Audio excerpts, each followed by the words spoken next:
Age-specific information on sexting should be part of sex education. Studies say preteens can be particularly vulnerable to the pitfalls of sexting. CNN sexting among teens and younger children has increased over the past decade and poses a growing challenge for educators and parents, according to a new study.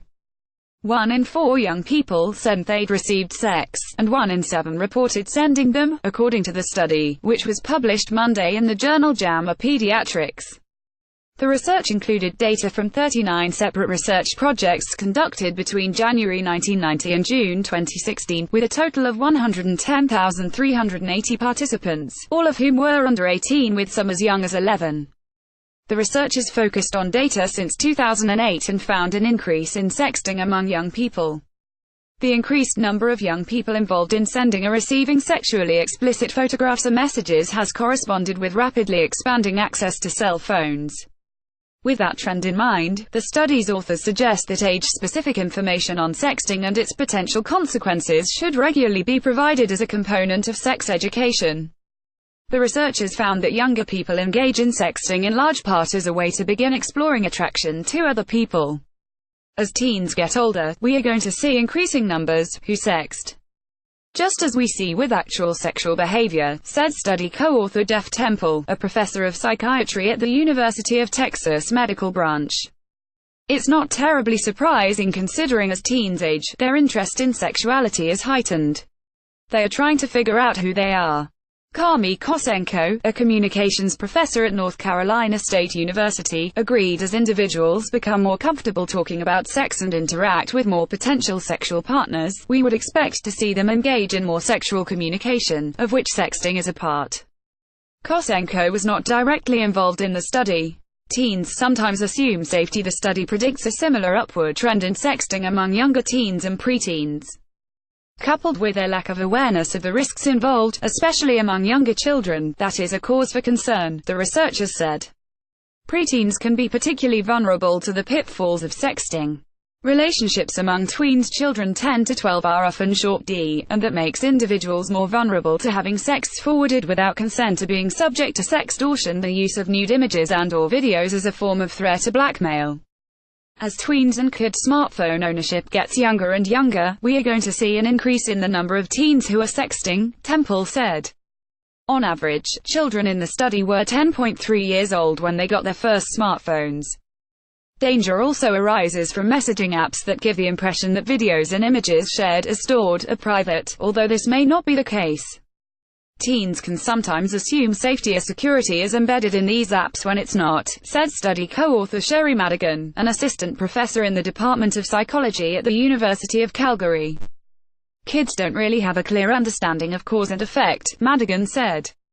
When they send a picture, they may not recognize they can get it back or that it is really up to the recipient to decide how they're going to treat that picture. Kosenko said that with youth acquiring cell phones at younger and younger ages, we should be concerned about their digital and physical safety. Part of the problem lies in the children's brains, Madigan said. Younger teens who have less developed frontal lobes are less able to think through things than older teens. They are likely more vulnerable to being coerced into sexting or to participate in non-consensual sexting. There is little or no literature on tweens and sexting, according to Madigan, who suggests that it is important to do further research on the topic.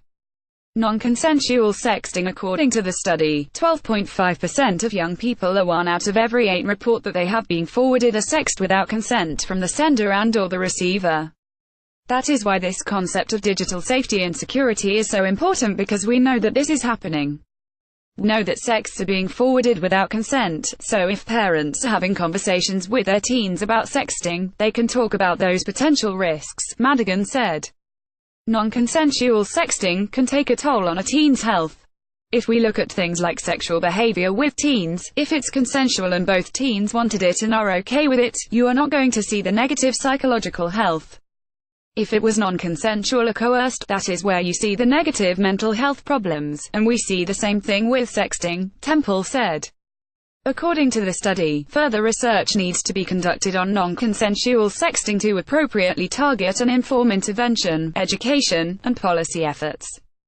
What parents need to know. JAMA Pediatrics defines sexting as the sending or receiving of nude or semi-nude images or sexually explicit text messages. This can happen voluntarily in a relationship or when a teenager is asked to prove how much they like someone. It can also happen without consent. The biggest concern, according to the journal, is the possibility of photos or messages being spread to other people. Sexting can cause severe emotional distress, which is why it is important to talk with children about it. The researchers suggest start the discussion early with your kids, using broad questions such as "Have you heard of sexting?" By understanding what your child already knows, you can then frame your conversation. Use examples appropriate for your child's age. Be specific about the possible consequences of sexting. Parents should be proactive and not reactive, Madigan said. Remind your teenager of their own worth. Let them know that being pressured is not okay and that sexting is not a way to prove the love. If you have the conversation early and often, when problems arise, then kids know they can go to their parents and talk to them, Madigan said. Being open and withholding judgment are keys to a successful interaction with a young person about sexting, Kosenko said. This means that demonizing sexting won't work. Also, don't assume that you are the expert on the subject or the one who should lead the discussion, she said. You might be tempted to tell your children to ask you if they have questions, but consider what can be gained by letting your children tell you what they know and think about sexting.